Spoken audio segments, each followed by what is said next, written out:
નશાકારક પદાર્થો વિરુદ્ધ રાજ્ય સરકારની ઝીરો ટોલરન્સ નીતિ. ભરૂચના દહેજ ખાતે ₹2212 કરોડના ડ્રગ્સનો કરાયો નાશ. નાયબ મુખ્યમંત્રીએ કહ્યું, ડ્રગ્સના 65% ગુનેગારોને સજા અપાવવામાં મળી સફળતા.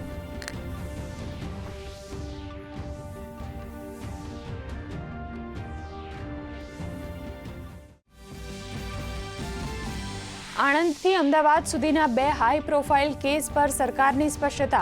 આણંદના દુષ્કર્મના આરોપીએ પોલીસ પર હુમલો કરતા આત્મરક્ષણમાં કરાયેલા ફાયરિંગમાં ઠાર મરાયો, તો ફટાકડા ફેક્ટરી બ્લાસ્ટની એસઆઈટી તપાસ શરૂ. રામોલમાં દુર્ઘટનાનું કરાયું રિકન્સ્ટ્રક્શન.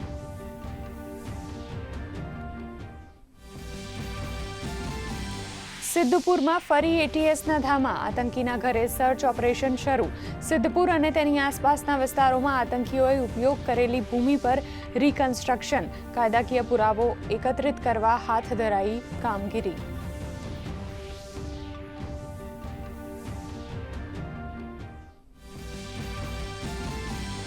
રાજ્યમાં ચાંદીપુરા વાયરસના કેસમાં વધારો. શંકાસ્પદ કેસોનો આંક 60ને પાર. પંચમહાલ, ખેડા, સાબરકાંઠા અને મહેસાણા સહિતના જિલ્લાઓમાં કુલ 12 કેસ પોઝિટિવ. અમદાવાદમાં પણ વાયરસે દીધી દસ્તક. 8 બાળકોના વાયરસથી થયા મોત.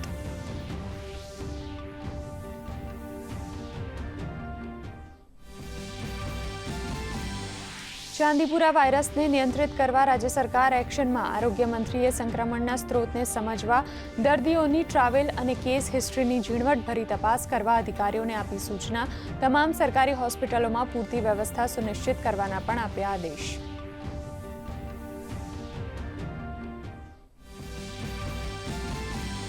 વિપક્ષના હોબાળા વચ્ચે સંસદના બંને ગૃહોની કામગીરી આવતીકાલ સુધી સ્થગિત. કેન્દ્રીય કાયદા મંત્રી અર્જુન રામ મેઘવાલે સુપ્રીમ કોર્ટમાં જજોની સંખ્યા વધારવા સંબંધી બિલ લોકસભામાં કર્યું રજૂ, તો મુકેશ રાઠવા સહિત રાજ્યસભામાં 9 સાંસદોએ લીધા શપથ.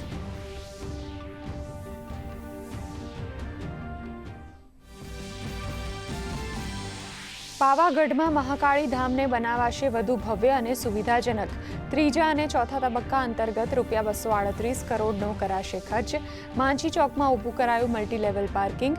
ફૂટ ઓવરબ્રિજ, થીમ પાર્ક અને બર્ડ વોચ ટાવર સહિતની સુવિધાનો કરાશે વિકાસ.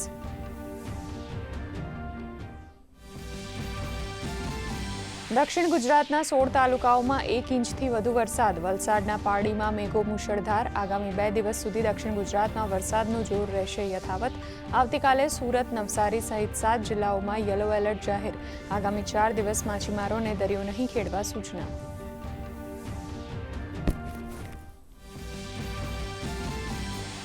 રાજ્યમાં ચાલુ સિઝનમાં અત્યાર સુધી સામાન્ય કરતાં 33% વરસાદની ઘટ. દેવભૂમિ દ્વારકા અને કચ્છ કોરું ધાકોર, તો ઉપરવાસમાં પાણીની ભારે આવકથી સરદાર સરોવર ડેમમાં 67%થી વધુ પાણીની આવક.